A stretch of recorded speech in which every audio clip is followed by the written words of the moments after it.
Hello there, traveler of the internet. Glad you stumbled into my little corner of YouTube. If this is your first time here, hit subscribe and share this video with your friends or even your grandma. She might secretly enjoy it too. And tell me, from which city or country are you tuning in? I read every comment like it's a treasure map. Let's dive in. Daniel Ross gripped the DNA results, his fingers trembling as his eyes locked onto the crushing verdict. 0% chance of paternity. Just a few steps away, his infant daughter lay sound asleep, blissfully unaware that her very existence had just demolished the life Daniel thought he was living. 6 months earlier, he'd undergone a vasectomy, a choice he made largely because his wife, Melissa, had urged him to consider it the responsible thing to do. "We're barely holding things together financially, Danny," she'd told him, her emerald eyes laced with what now felt like calculated worry. "Let's wait until our careers are more stable. Maybe think about kids in 5 years." He'd trusted every word, loved her without reservation. And now, staring at that piece of paper, he realized he'd been living under the weight of a lie for over a year. The betrayal was suffocating. His thoughts spiraled back to the morning she first brought up the idea.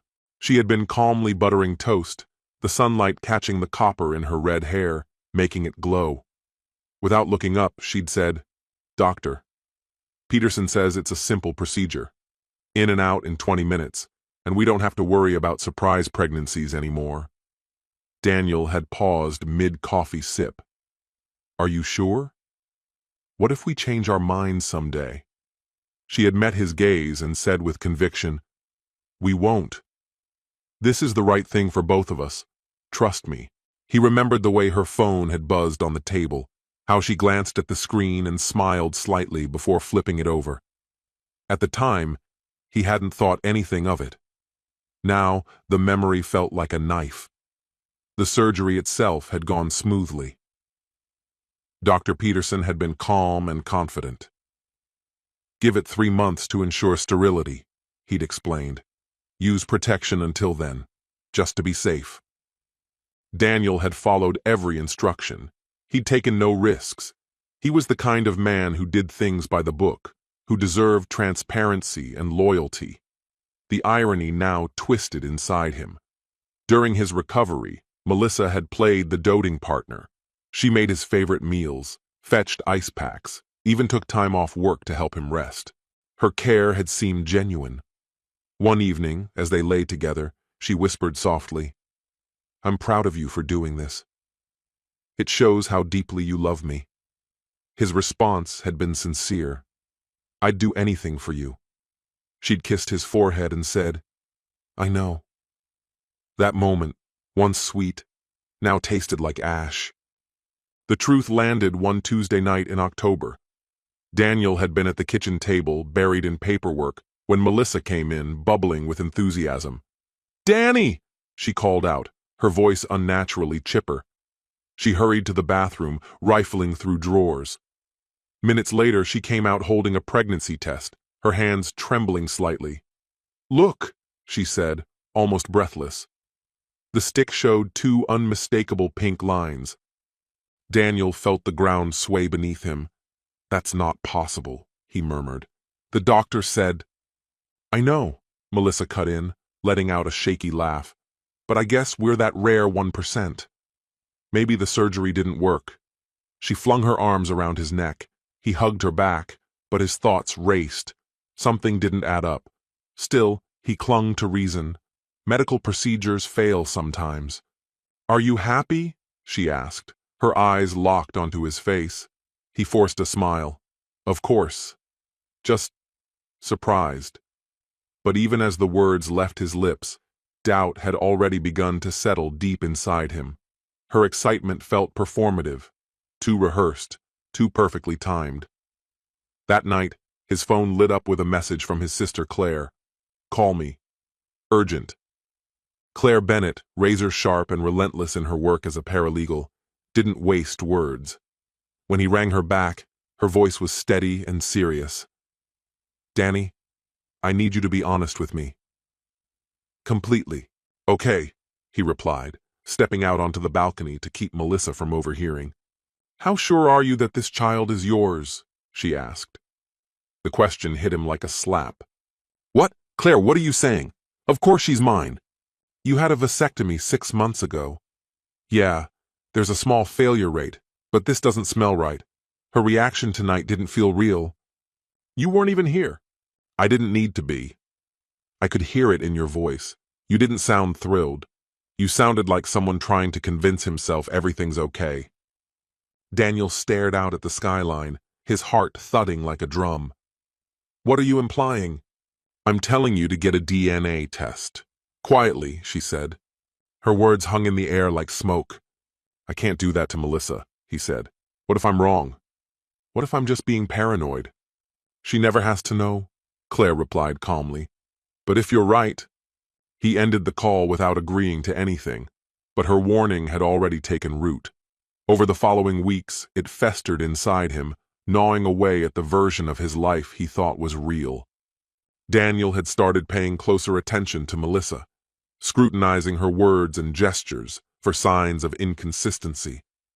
On the surface, she appeared sincerely enthusiastic about becoming a mother, devouring parenting books, curating nursery designs on Pinterest, and even initiating discussions about upgrading to a larger apartment.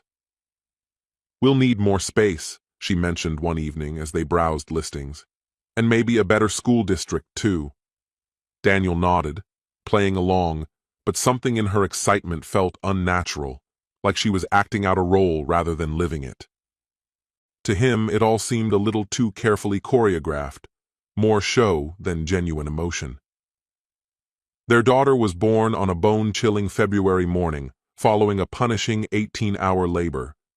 Daniel never left her side, holding Melissa's hand through the pain, whispering reassurances, fully embracing his identity as a devoted husband and expectant father. When the doctor finally placed the newborn in his arms, he was overwhelmed by an emotion so raw it brought tears to his eyes. She was flawless. Tiny fingers, delicate features, a perfect button nose. The only thing that gave him pause was her hair, thick and dark, not matching his or Melissa's. Still, he had murmured, "She's beautiful," and he meant every word. Melissa, exhausted but radiant, beamed at him. "Can you believe we made her, Danny?" she said. But even in that tender moment, a whisper of suspicion stirred inside him. Her eyes, amber and unfamiliar, didn't resemble his or anyone in his family. The unease lingered. 2 weeks later, while Melissa and the baby were asleep, Daniel quietly collected a few necessary items to complete a paternity test. His hands shook as he sealed the envelope, hesitating several times before finally walking it to the mailbox. The following 15 business days dragged on mercilessly. To distract himself, Daniel buried himself in his job managing logistics for a regional freight company, pushing the looming question to the back of his mind. When the results finally arrived, Daniel was sitting in his work truck during lunch. He stared at the envelope for several minutes before finally tearing it open. The words printed inside hit like a freight train. 0% probability of paternity. For a moment, he couldn't breathe. The betrayal knocked the air from his lungs. But instead of collapsing under the weight of devastation, something colder took root. His anguish hardened into resolve. Without delay, he dialed Claire. "I need everything you can dig up on Eric Lawson," he said with no emotion. There was a beat of silence. "Eric? From Melissa's department?" she asked. "That's the one." "Danny, what's going on?" "Just get me everything. His job history, financials, anything you can uncover." Claire hesitated, then warned, "Please be careful, Danny. If you're thinking of retaliating—" "I'm not doing anything," he lied. "I just want to understand what's happening." But in truth, he already had a plan forming. Eric Lawson worked just one floor away from Melissa in freight coordination. Daniel had encountered him plenty of times at company picnics and office events. The guy was tall, charismatic, and effortlessly charming, quick with compliments, and the kind of grin that rubbed Daniel the wrong way. Eric used to clap him on the back and say things like, "You're a lucky man, Ross." Melissa's 1 in a million. In hindsight, every interaction felt tainted, like part of a sick inside joke. Every smirk, every pat on the back, every seemingly friendly exchange was now drenched in deception. Daniel began tailing them discreetly after work, relying on his deep familiarity with traffic patterns to avoid detection. It didn't take long to confirm his worst fears. On the third day, he followed them to a shabby roadside motel, the Riverside Inn. From the parking lot, he watched as they entered room 237, Eric's hand resting with disturbing intimacy on the small of Melissa's back. Daniel snapped photos from his car, clear, time-stamped, geotagged. He sent them to Claire with a brief message. "Start building the case." She called almost immediately. "Oh my God, Danny. How long has this been going on?" "I don't know yet." "But I will," he answered. "What do you need from me?" "Everything. Phone records, emails, financial statements. I want a timeline. I want to map out every meeting, every falsehood, every dime spent." Claire cautioned that it would take time. "I'm not in a rush," Daniel replied. "Just make it thorough." A week later, she delivered. What she found erased any lingering doubt. Dozens of explicit messages, hotel receipts linked to Eric's credit card, and photographs so obscene Daniel had to look away. But the most damning evidence came in the form of a text exchange dated just 48 hours before Melissa had joyfully announced her pregnancy. Eric had written, "You're sure he hasn't caught on?" Melissa had replied, "He's too naive." And honestly, too stupid. That vasectomy couldn't have been timed better. Eric followed with, "What if he asks for a paternity test?" Melissa. Melissa had once spoken with chilling certainty. "Daniel won't doubt a thing. He loves me far too much to suspect." "And if he does?" Eric had pressed. She gave a dismissive shrug. "Then we'll deal with it. But trust me, he won't." Daniel had read that exchange while sitting in his car, parked just outside their apartment, watching her silhouette drift from counter to stove as she made dinner. She was humming softly, her posture relaxed, her rhythm serene, completely unbothered by the lie she lived. That casual tune, so at odds with the betrayal he now knew, lit a fire deep within him. What rose in Daniel wasn't blind rage. It was something far colder, more surgical, a fury honed to a point, controlled and deliberate. He didn't lash out. He strategized. That's when he contacted Claire, who put him in touch with her boss, Patricia Montgomery, a family law attorney infamous for leaving her opponents in financial and emotional ruin. Patricia reviewed the folder Daniel had assembled with the calm precision of a surgeon preparing for an operation. As she spread the documents across her glossy desk, she said flatly, "This is strong. Paternity fraud, infidelity, possible fraudulent benefits, if she claimed anything under the pretense of marriage. We can tear their world apart." When Daniel asked how she planned to proceed, Patricia gave him a tight, icy smile.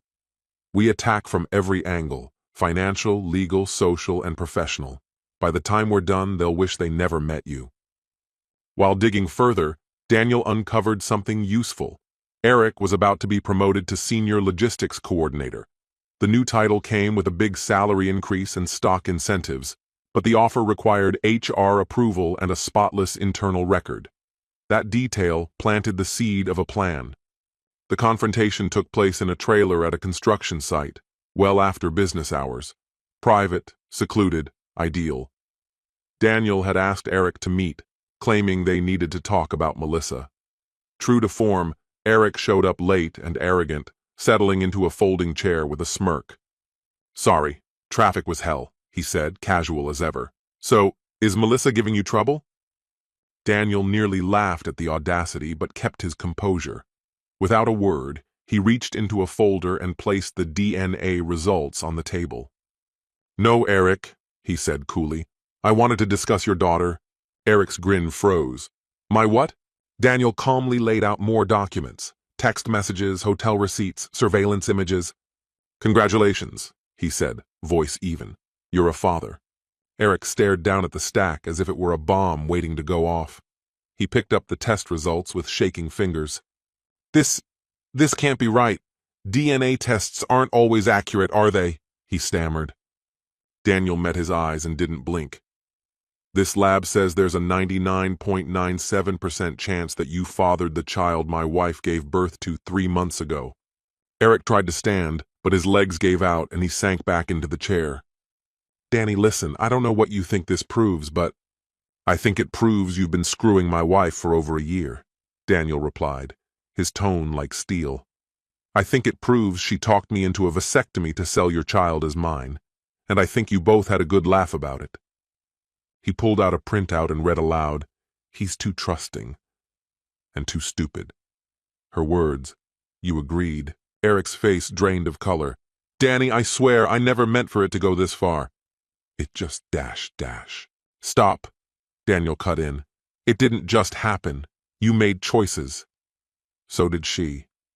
You both watched me fall in love with a baby that isn't even mine. Eric looked like a man being crushed by the weight of his own guilt. What do you want from me? He asked in a whisper. Leaning forward, Daniel's voice turned razor sharp. I want you to understand that your current life is over. I'm filing a paternity suit tomorrow. You'll be on the hook for back child support, medical expenses, and all legal costs. I can't afford that, Eric muttered, panicked. Then I suggest you get creative, Daniel said coldly. Wage garnishment is very effective. Eric made a last-ditch offer. Maybe we can work this out. Just the two of us? That was the first time Daniel smiled, cold, precise, merciless. Oh, Eric, this is only the beginning. The very next day, Daniel submitted a formal complaint to Human Resources. With Patricia's help, every word had been carefully chosen to document the affair, misuse of office resources, and blatant violations of corporate policy. Attached was a thick packet, screenshots of emails sent during company time, photos of after-hours meetings in Eric's office, and statements from co-workers who'd witnessed inappropriate interactions. Within 48 hours, Eric was called in by HR for questioning. By the end of that week, the promotion Eric had been eagerly awaiting was abruptly suspended, pending an official inquiry. But Daniel wasn't finished yet. A casual slip by Claire, who inadvertently mentioned the situation to a well-connected business journalist known for digging into corporate scandals, led to an explosive front-page article. The headline was damning, promising manager under investigation for alleged office romance. The story went viral within their industry, obliterating Eric's professional standing in a matter of days. As Eric's world unraveled, Daniel flawlessly portrayed the image of a devastated husband, blindsided by betrayal. When co-workers asked about the newborn, he'd offer a wistful, pained smile and mention he was going through personal difficulties. If they pressed for details, he'd softly reply, "People aren't always who you believe they are." His quiet composure earned him widespread compassion. His supervisor gave him extended leave, colleagues dropped off casseroles, and many offered to lend a hand however they could. Even the company's CEO privately expressed his support, assuring Daniel that the organization stood firmly behind him. Throughout it all, Daniel remained measured, dignified, and sorrowful. His grief looked authentic, never theatrical. Meanwhile, Melissa had begun to unravel. An internal review had been launched at her own job, and the pressure was clearly taking its toll. She started answering whispered phone calls that abruptly ended whenever Daniel entered the room. One evening, after she hastily ended what was unmistakably a conversation with Eric, Daniel gently asked, "Rough day at the office?" "It's nothing," she answered, eyes avoiding his. "Just routine work drama?" "Yeah, nothing serious," she replied, trying to sound casual. But Daniel had already seen enough. Her trembling hands when pouring wine, the fatigue in her face, the way she triple-checked the door locks and peeked through the curtains, it all painted a picture of a woman terrified of exposure. The final blow came during a brunch at Melissa's parents' house, a gathering meant to celebrate the baby's 3-month milestone. Her mother, Linda, had spared no effort. There were mimosas, fresh-cut flowers, and a breakfast spread that could feed an army. "We're just so thrilled for you two," Linda said brightly as the family gathered around. She's only 3 months and already so alert. Takes after her father, I think. Daniel offered a gracious smile, gently bouncing the baby on his knee. Despite everything, his affection for the child was real. She was beautiful and innocent in the midst of all this. Melissa's father, Robert, raised his glass. To Daniel and Melissa, and our sweet granddaughter. Everyone toasted. Laughter filled the room. It was a picture of domestic bliss, until Daniel calmly reached into his jacket pocket and slid a folded paper beside Melissa's plate, nestled quietly among the fruit and eggs. "What's this?" Robert asked, frowning. "Paternity results," Daniel said with deliberate calm, taking a measured sip of his drink. "Apparently, I'm not the biological father." The room went instantly silent. Linda blanched. Robert, hands slightly shaking, reached for his reading glasses and picked up the sheet. "It says—" He trailed off, eyes scanning the page. 0%? That can't be right." "It is," Daniel replied evenly. "Strange, considering Melissa claimed she got pregnant after my vasectomy failed." Everyone turned toward Melissa, who sat frozen in her seat, ashen and wide-eyed like a deer caught in headlights. "Melissa," Linda whispered, her voice barely audible. "What is this?" "I can explain," Melissa said, voice cracking, barely above a murmur. "Please," Daniel said coldly. "I'd love to hear your version." "It has to be a mistake," she stammered. "Tests like this mess up all the time." Robert's jaw tightened. "Don't lie to us, Melissa. This is serious." "I'm not lying," she shouted, panic rising. "In that case," Daniel said, reaching into his bag, "maybe these will help." He pulled out a neat stack of printed screenshots, text messages he'd chosen with surgical precision.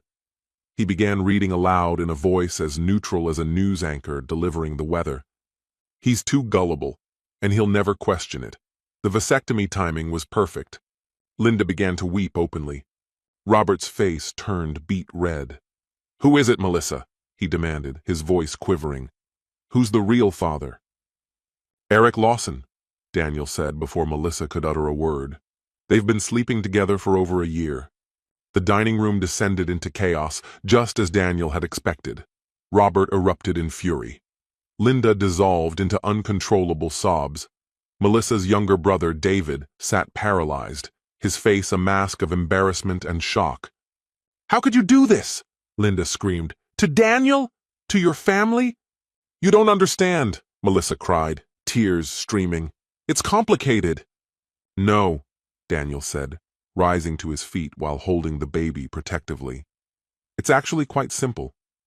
You wanted Eric's child, but you wanted me to pay for it.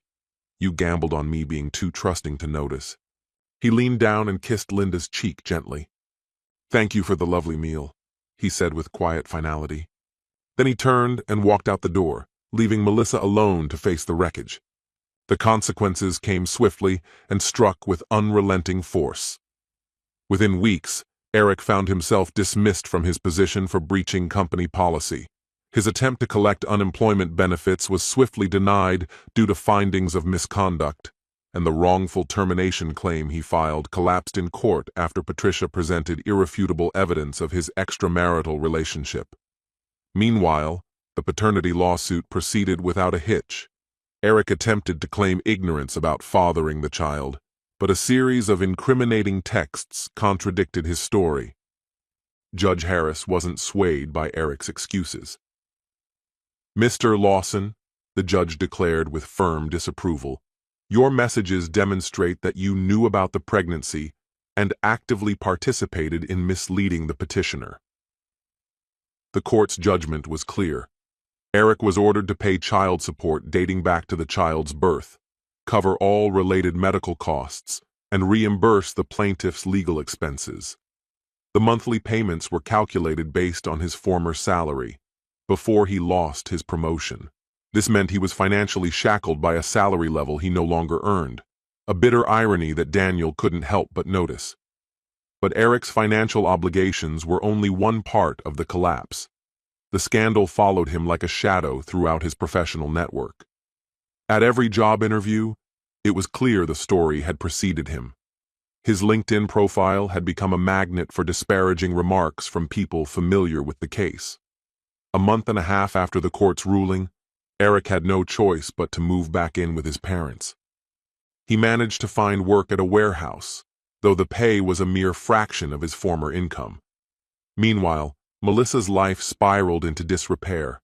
The divorce was finalized rapidly, with Patricia securing a fault-based judgment due to proven infidelity. Daniel kept the apartment, retained the vehicle, and walked away with the bulk of their shared assets. Melissa was left drowning in legal debts she couldn't repay, her reputation shredded and following her like a storm cloud.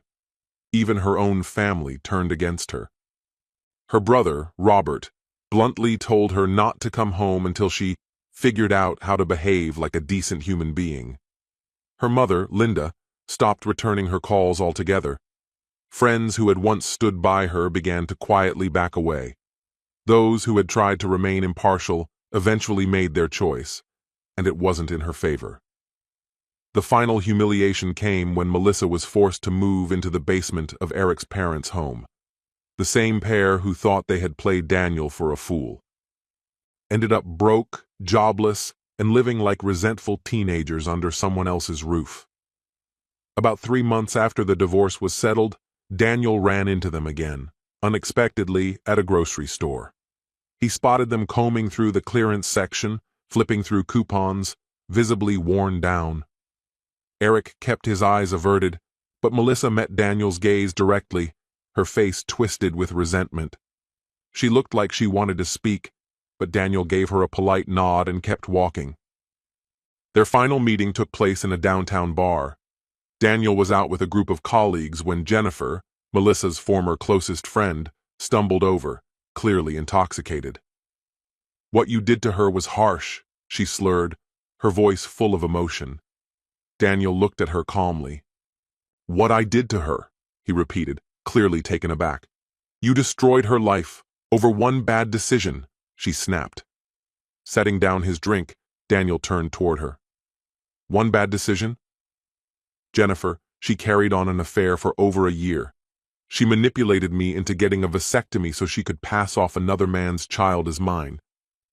She was perfectly ready to let me raise someone else's kid, pay for that child, while secretly keeping her affair going. That isn't a lapse in judgment. That's premeditated deception," Jennifer shot back. "But you humiliated her in front of everyone." "That was cruel," Daniel's response was measured. "I didn't humiliate her. I told the truth. If the truth embarrassed her, that's on her, not on me." Jennifer seemed ready to respond, but Daniel raised a hand to cut her off. "Let me ask you something. If your husband did the same, cheated, lied, and convinced you to make irreversible medical choices under false pretenses, would you just shrug and say, 'It happens'?" Jennifer opened her mouth but said nothing. Daniel nodded slowly. "Exactly." He turned back to his drink. She stormed off, but he noticed she never tried to defend Melissa after that night. Daniel didn't carry a shred of guilt. Everything Melissa and Eric suffered was the direct result of their own choices. He had merely ensured that they were held accountable. 6 months post-divorce, Daniel started seeing someone new. Her name was Sarah, a kindergarten teacher with a radiant smile and a sense of humor that made everything feel lighter. They met at a cafe near his office. By then, she already knew the full story. Rumors like that don't stay quiet in a small town. But what impressed her was how he had handled the entire ordeal. "You could have snapped, done something reckless," she told him on one of their early dates. "But instead, you stayed calm and made sure they couldn't do to someone else what they did to you." Daniel appreciated her insight. He hadn't been out for vengeance. He was after something far more valuable: justice. A year later, Daniel found himself once again at the rooftop bar where, not long ago, he had raised a glass with Claire to mark the end of a dark chapter. But this time, he wasn't alone. Sarah sat beside him. With their hands clasped, Daniel and Sarah stood together, quietly watching the city lights shimmer below. "Do you ever wish you'd done things differently?" Sarah asked softly. Daniel took a moment to think before answering. No, they made their choices. I just made sure they had to live with the outcome. His phone vibrated in his pocket. It was a message from Claire. Just spotted Eric at the unemployment office. Still looks terrible. He passed the phone to Sarah, who read it and frowned. Do you feel sorry for them at all?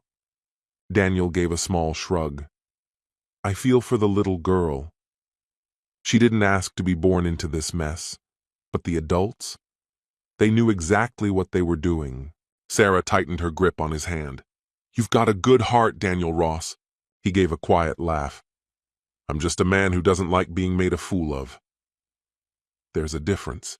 As they gathered their things to leave the bar, another text arrived. This one came from an unknown number, but the message was unmistakable. Hope you're happy. You destroyed everything. Daniel handed the phone to Sarah, who rolled her eyes in annoyance. Still acting like the victim, she said. Daniel typed a calm response. I didn't destroy anything. I just revealed what was already there. Then, without another thought, he blocked the number. As they headed toward the parking lot, Sarah glanced at him. Do you think any of them will ever take a real look at themselves and change? Daniel paused before responding. Maybe Eric. He's weak, but not entirely evil. He let things spiral, Sarah said. Daniel nodded. Exactly. But Melissa? She still thinks her only mistake was slipping up and getting caught. People like her don't evolve. They double down. And he'd been right. 2 years later, Claire mentioned that Melissa had once again been caught cheating, this time with a married colleague at her new job. Just as Daniel had predicted, history had repeated itself. Some people never learn, Claire had said. Daniel could only agree. They really don't. But he had learned.